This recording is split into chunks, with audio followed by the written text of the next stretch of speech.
And I say that because we're going to talk about intervals and set notation in 1-1. We're going to talk about number types. We're going to talk about quadratic. We're going to talk about not quadratic equations specifically, but parent functions and their transformations. We're going to talk about systems of equations. We're going to talk about matrices. All in chapter 1, not 1.1, but all of chapter 1. It's a little bit all over the place. If you remember back to Algebra 1, chapter 1 was a little bit all over the place. Geometry, the first chapter, we covered a little bit of everything. And then after we get out of chapter 1, we're going to specifically focus on key topics. Same thing in Algebra 2. Now, the first thing we're going to talk about is a set. A set is a collection of objects. That's all a set is. A set is a collection of objects.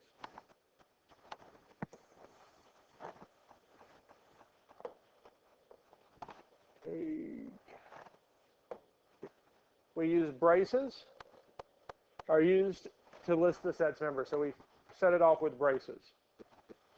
Yep. Keep going. One more page. Right there. So we use braces around the set's members, its elements.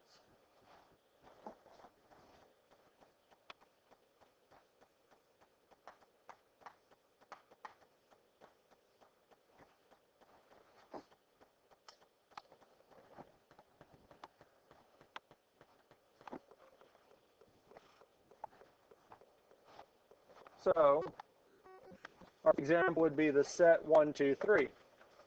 So to write it, we would put a brace, 1, 2, 3, brace. We listed that as a set.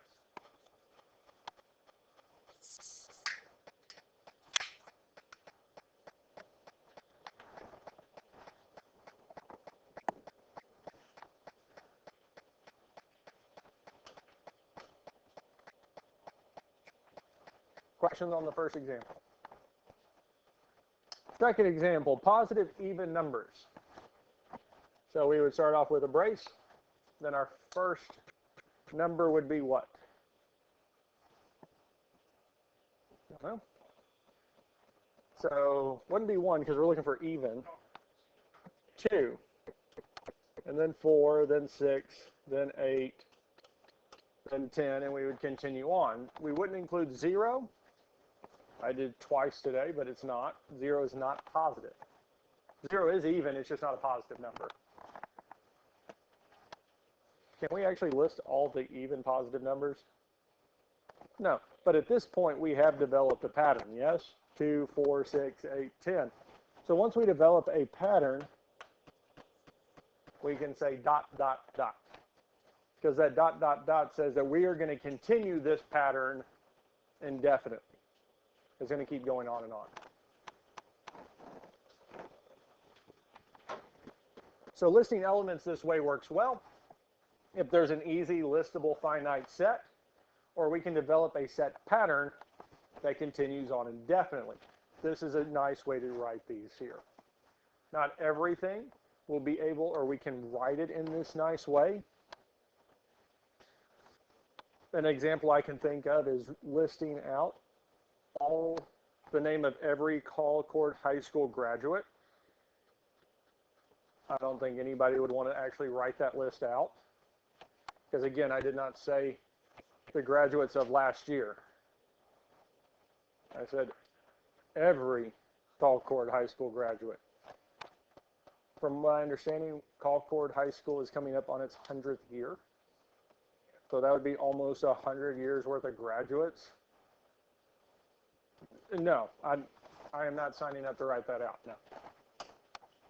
So, in that, keeping that kind of in mind are just some of the lists where we can't write them out. We need ways to describe the numbers to make them in groups easier to find as we write it in what we would call set builder notation. Now, the first type of numbers that we look at are natural numbers. And natural numbers are naturally the numbers you count on your hands and your feet. So it'd be 1, 2, 3, 4, 5, 6, going on. You don't have to write the number line. I'm going to draw it up here, and I will be drawing it on the whiteboard. But it's kind of filling these numbers in going on to the right. It's our counting numbers.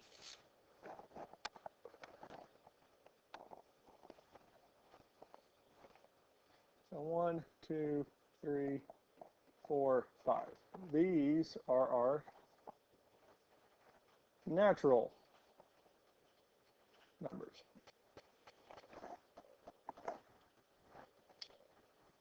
And I think at this point, or you should have by this point at least heard of natural numbers at least once or a few times here or there. Now, I say this, I hold this opinion, that mathematicians have a tendency to be lazy at times. Because instead of writing natural numbers out every time, they use this symbol, an n with two lines. This here, and especially if you see this in any kind of especially math book or math textbook, it's a way to define the number, or the natural numbers, the set of natural numbers. We use this symbol here instead of writing natural numbers every single time. But this is not all the numbers. Now, all the natural numbers are contained and are part of the whole numbers. Now, what's the big difference between natural numbers and whole numbers? It adds what? 0.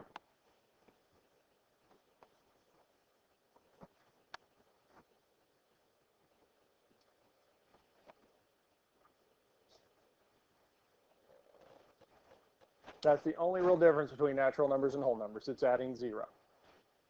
Yes. Yes.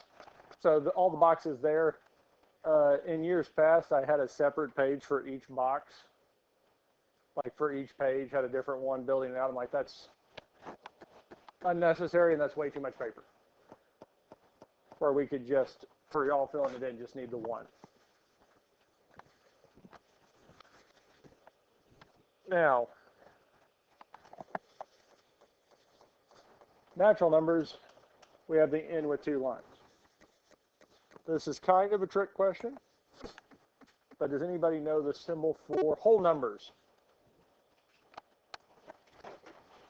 Anybody have a guess?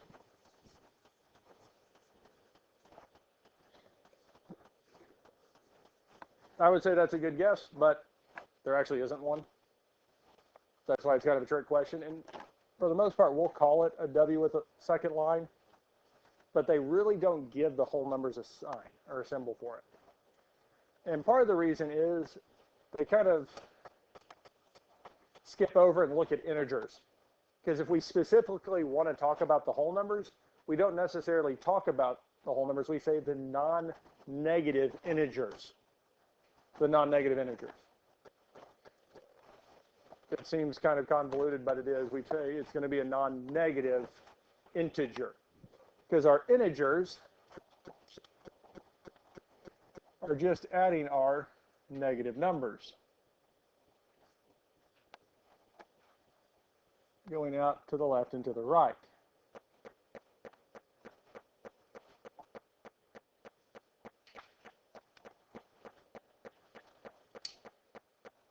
And our symbol for integers would be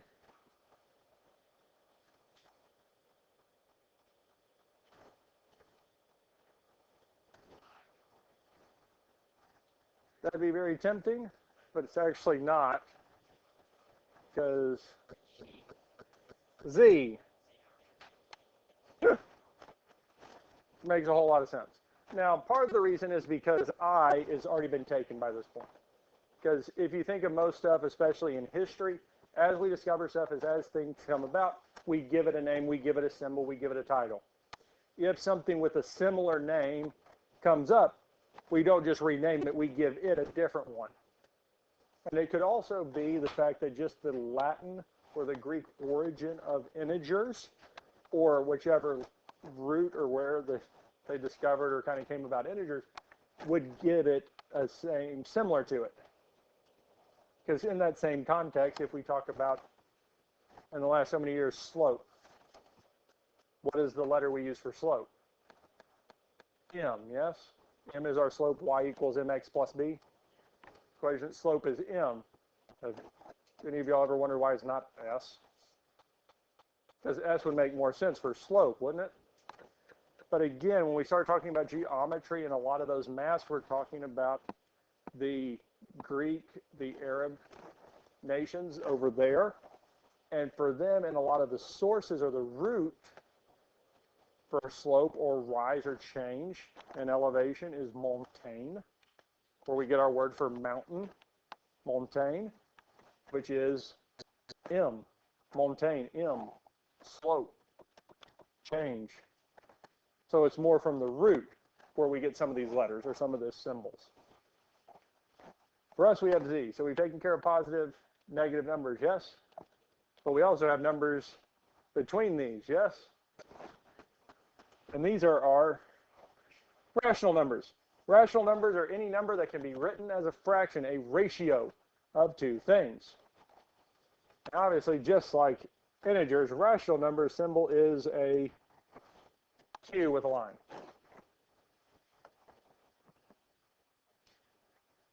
Because unfortunately, just like with integers, I and R have already been taken.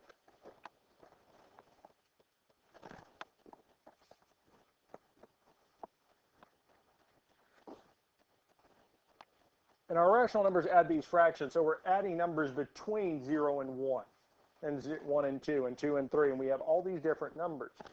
But it's not all of them, because we also have the irrational numbers, these numbers that cannot be written as a fraction. These numbers have a non-repeating, non-terminating 0. Now, out of the three I listed, you don't have to write the whole number. Pi. Y'all dealt with pi last year. You worked with it in geometry with circles. 3.14 is normally what we approximate it to, but it is 3.1415926 and keeps going on forever. The one after it is phi. Phi is the golden ratio. So it is this proportion of numbers. It is the Greeks really love this number phi, because it is this proportion, this arcing out, because it is this shape that does this here, and the proportion as it expands actually expands at a specific ratio, this proportion out. But the number itself, phi, is irrational. E is actually logarithms. We talk about logs, natural logs, have a base E. And it's actually very helpful. So when we talk logarithms, we're talking about exponential functions. So tornado wind speeds are exponential. They exponentially increase. That's why a category 4 wind speed and a category 5 are so majorly different in wind. And the same with earthquakes. The seismic motion of a 1 on the Richter scale compared to a 4 can be a massive difference, because it grows exponentially, and we use this base E to help us find some of those values. We kind of make sense here? Irrational is our I with 2 lines. And that's because really, if I remember right, especially the Greeks and a lot of mathematicians actually came up, or we were comfortable with the concept of an irrational number before a negative number. Because especially back then, and for the longest time, most societies were an agrarian society, or based off money or number system. So, and especially as I remember it, especially as kind of what I've seen, you can ask my wife, and she would definitely verify some of this. If you owed somebody something, we didn't think of it as I am in debt, I have negative $400. No, I owe them $400. There's not a whole lot of reason to have negatives. But when we think of pi, circles, finding the circumference, finding the area, they were able to actually figure out and get a good approximation of this. They were able to figure that out. We're still talking about positive numbers, these actual numbers that actually work in a real world setting. Negative numbers, no. Distance, it's just a positive direction the other way. Positive direction this way. You have 0 cattle. Okay, I'm just not going to list it. There's no reason for me to put down or write down that I have 0 of something, nothing of it. Because 0 is a number that signifies nothing. What if you were writing a map, going in every direction positive? So then you would give a direction.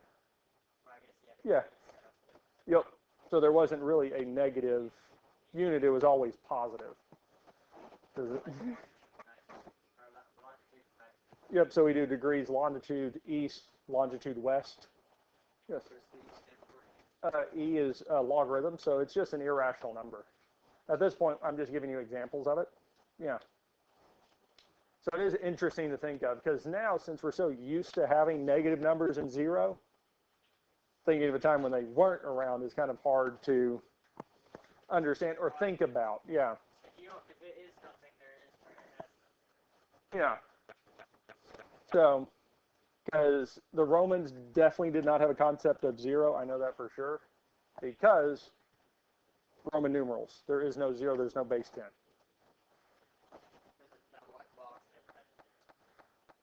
Some hour clocks, because once we got a base 0 to actually work on, then we go from there.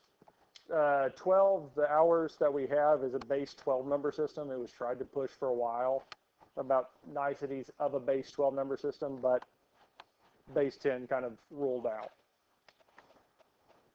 Now, the other type of numbers we have are real numbers, which is all of these here. All of these are real numbers. And we signify real numbers by an R with 2 lines. And that's why rational numbers is not an R with 2 lines, because the real numbers already had that. Because the real numbers is all of this here.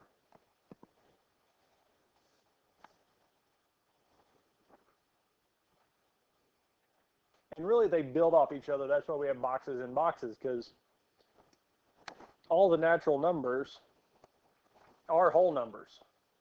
All the natural numbers are integers. All the natural numbers are rational. All the natural numbers are real numbers. But not every whole number is a natural number, because 0 is not a natural number. 0 is a part of the whole numbers. Same thing with integers. Not all the integers are whole numbers. Not all the integers are natural numbers. And not all the real numbers are natural numbers. You don't have to write it down, but any of our radicals that don't reduce are irrational. Okay? Now that does beg a question with all this here.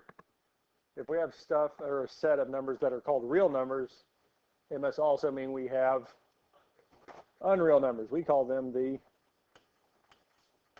complex numbers. And they hang out outside. They're imaginary numbers. They hang out outside the real number system.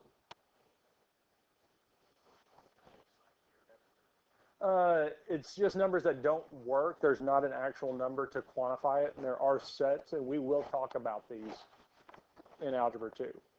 We'll talk about them in Chapter 3. Because there are situations where we need these imaginary, these complex numbers to solve certain equations. In a real-world sense, it defines some different aspects. Questions on our number types? So we don't necessarily need them here, but we can write out these sets now that we kind of know how to define them, because like the set of whole numbers less than 10, well, what's our smallest whole number?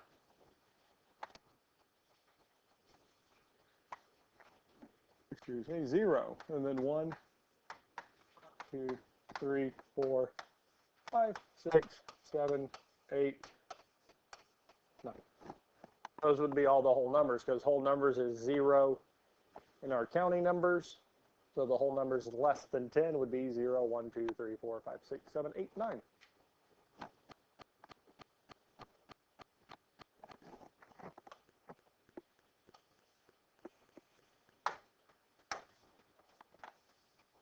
Questions on number 3? Questions on, let's look at number 4. A set of odd whole numbers less than 24. So what's our smallest odd whole number? 1. Then we would have 3, 5, 7, 9, 11, 13, 15, 17, 19, 21, 23.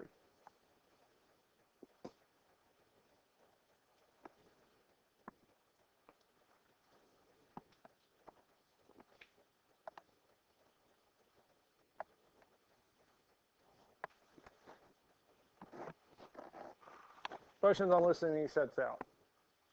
I think we feel pretty comfortable with this here, yes? All right. Subsets is the next thing we're talking about. A subset is a set that is part of a larger set. It's when all the members of a set, so set A, are also members of a set B. For it to be a subset, all the elements or parts of that set have to be contained in the other. Is a set that is a part of a larger set.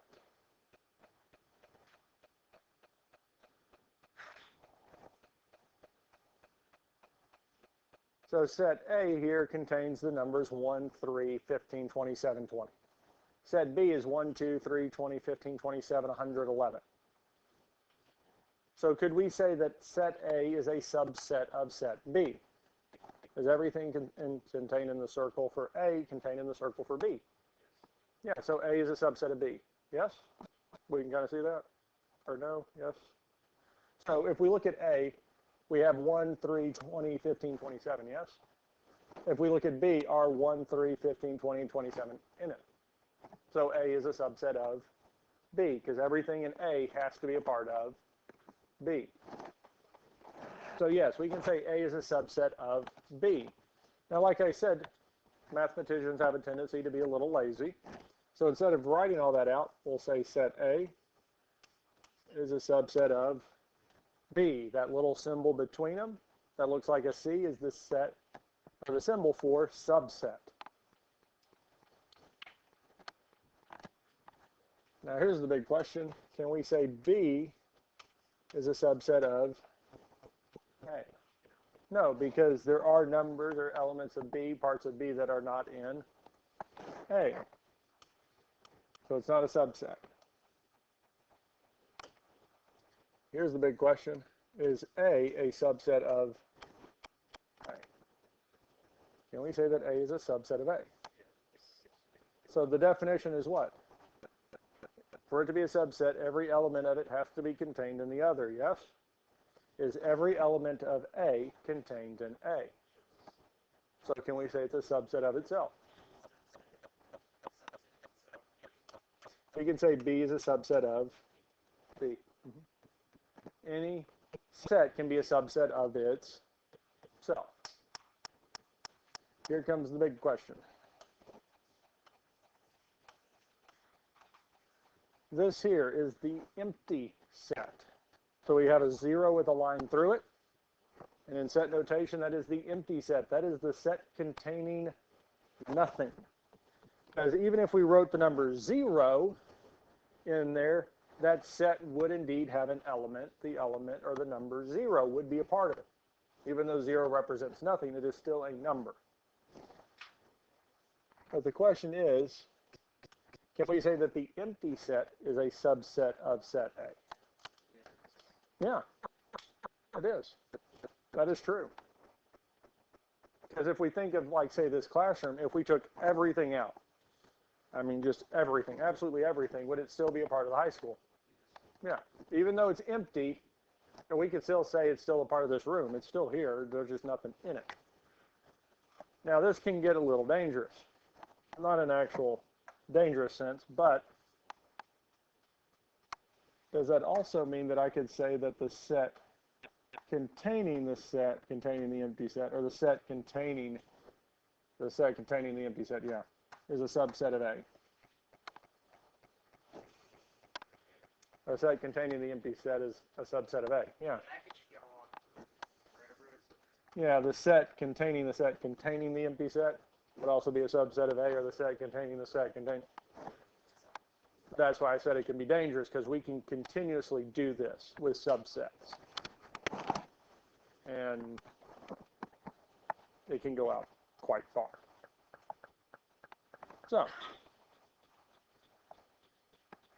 not going to worry with that. And that's why when we start writing subsets, it will definitely specify we're going to list all the non-empty subsets, because no matter how much time we have, there's no way to list every empty subset. Too many. So we're going to look at this here, 4, 5. We want to list all the subsets.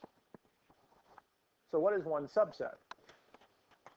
The set containing, well, 4. Because is that a subset of 4, 5? Yeah. What's another subset? The set containing 5. We have one more. Almost. The set containing 4, 5. Because we wouldn't consider 0, because 0 is a tempting one. Yeah, the empty set. Yeah, we wouldn't consider the empty set. We would if it hadn't specifically told us the non-empty sets. Does that make sense? Yep. No, you're good. CD. Well, we would have the set containing C, the set containing D, and then the set containing CD.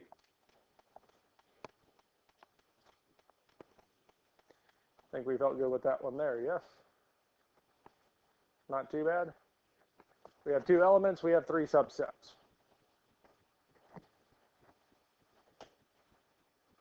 Here we have 3 elements. So our subsets would be the set containing 2, the set containing 4, and the set containing 6. So we could have 2, 4. We could also have 2, 6. Then we could have what? 4, 6. Now, interestingly enough, that's all the sets of 2 pairs that we could have. We're not going to consider, well, we're going to consider 6, 2 and 2, 6 the same thing. Now, there are some cases where it wouldn't be, depending on the context. 6, 2 and 2, 6 would be different. But for here, they're going to be the same. And the last one would be 2, 4, 6, because we could have this set itself.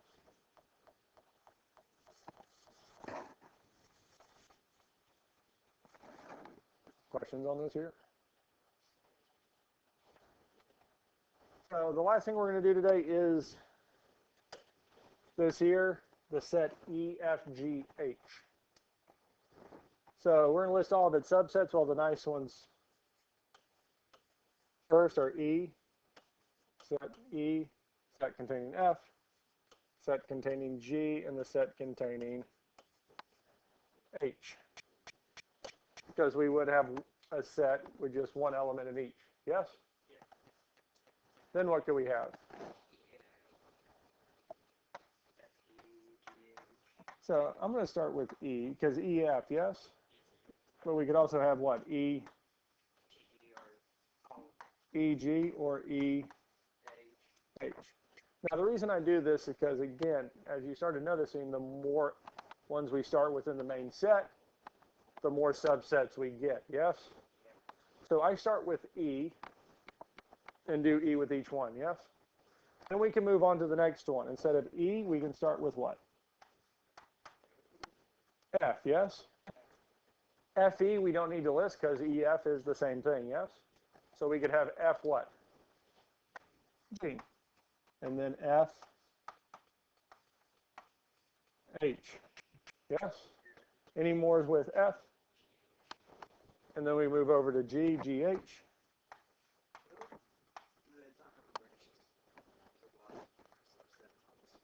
Yes. There's a lot more than you think because you have to think there's not only 2 that you can't. There could also be 3. Yeah, 3. I picked it. Just go. So the reason I do it this way, I start with E, EF, EG, EH. Okay, I know E is now done with the 2's. F, FG, FH. We're done with the F because it's already been listed in the other with E. F, all of its options are out. Then we have G, H. We're out of 2, yes?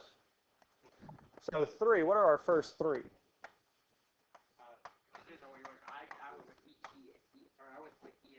EFG, yes? Now with 3, I keep the first 2 the same, and I do all the other iterations of the third one, yes? So we could have EFG. We could also have what? EFH.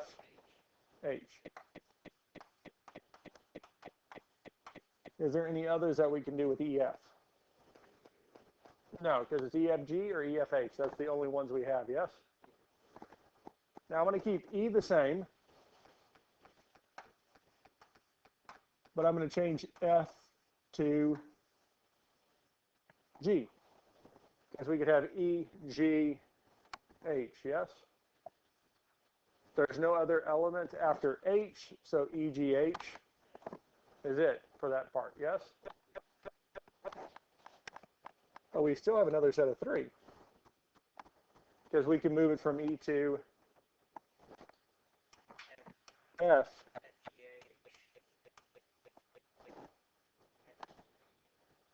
So FGE we already do have. That is all the sets of 3, yes? Is that all the subsets?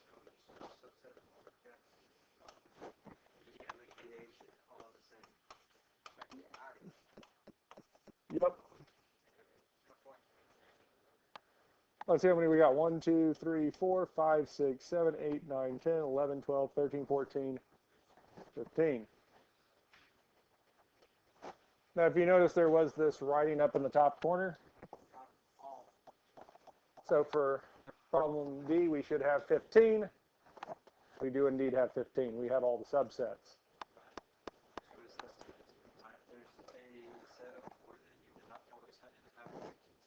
Yep. And again, it keeps increasing. The more elements we start with, the more subsets we have. And it's not, and it keeps getting more and more pretty quickly, yes?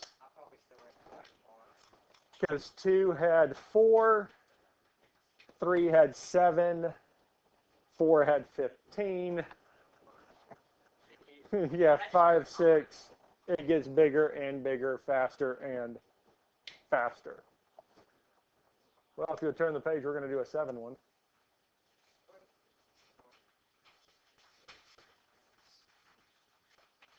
No, there's not a 7 one. So, y'all ready for the next part?